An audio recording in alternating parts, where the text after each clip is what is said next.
Be ready. 15 seconds.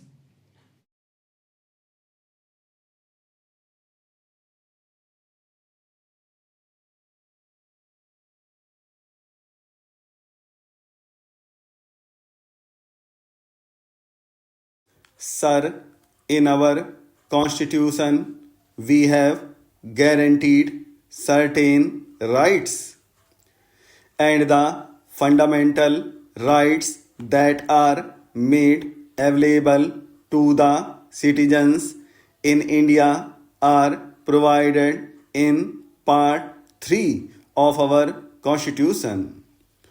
What are the rights that are made available to the citizens? They are the right to equality before law, right to freedom of speech and expression, to assemble peacefully and without arms, to form association or unions, to move freely throughout the territory of India, to reside and settle in any part of the territory of India, and to practice any profession or to carry on any occupation, trade, or business.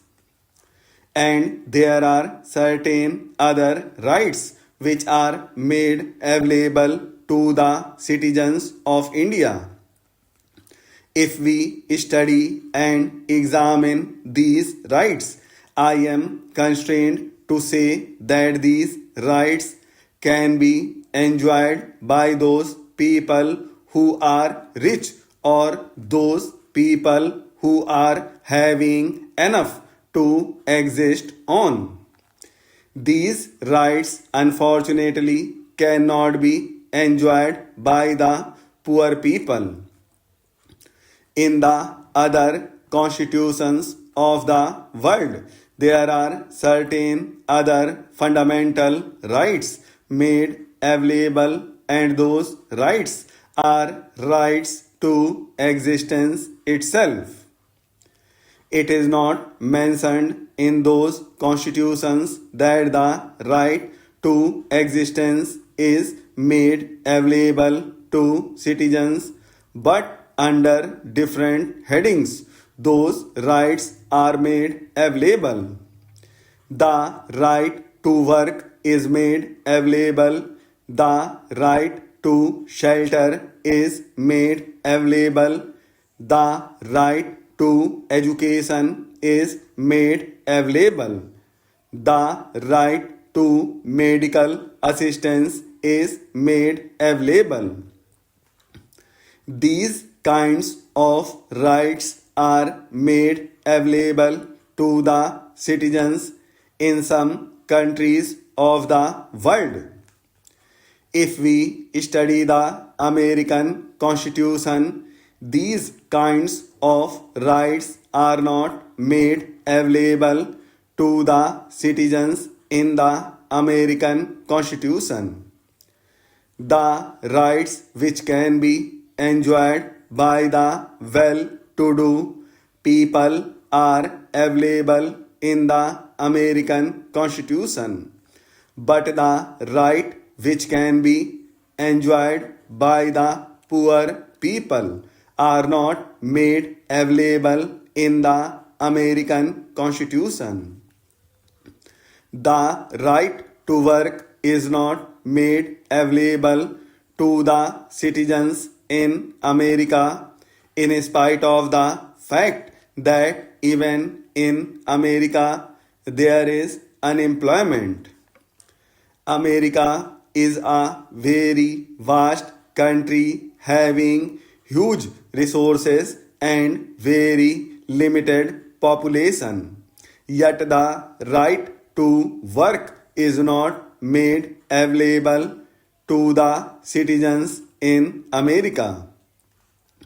There are so many socialist countries in the world, and in most all socialist countries, the right to work is guaranteed. In China, the right to work is also made available to the citizens. The new Soviet constitution has gone a step ahead and says that the right to work of the choice of the man who wants to work is available to the citizens. In other countries, the choice is not given to the man who wants to work. He can go to the government and ask for a job, and a job is made available to him. He has to accept it whether he likes it or not.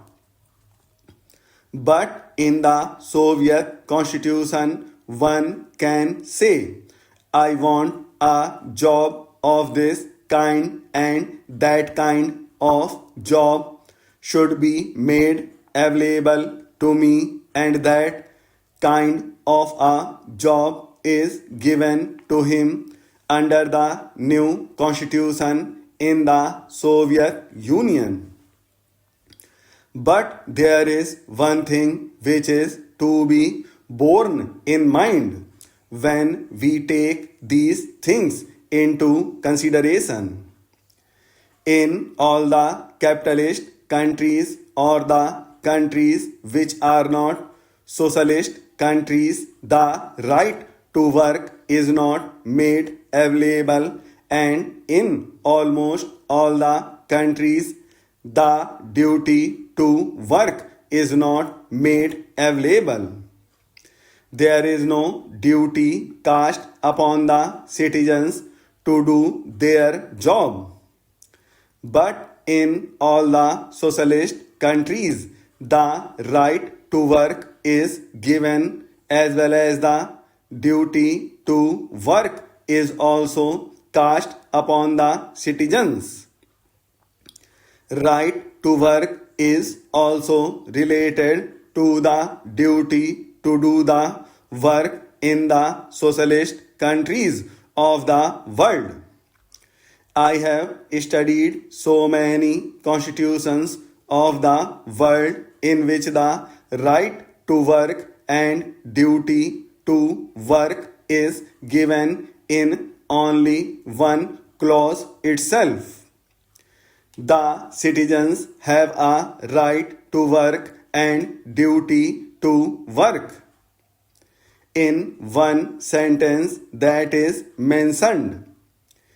Even in China, the duty is cast upon the citizens to work. In the Soviet Union also, the duty is cast upon the citizens to work, and if that duty is not done, the right will not be made available.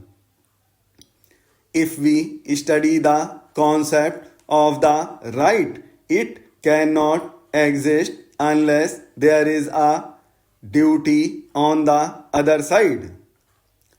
If there is a duty, there will be a right, and if there is a right, there will be a duty.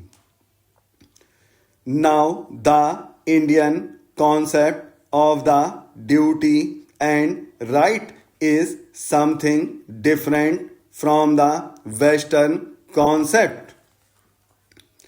The Indian concept starts from the duty and ends in right, and the Western concept starts from the right and ends in duty.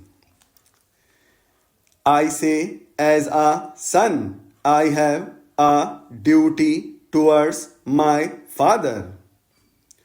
When I have a duty towards my father, father gets a right as against me.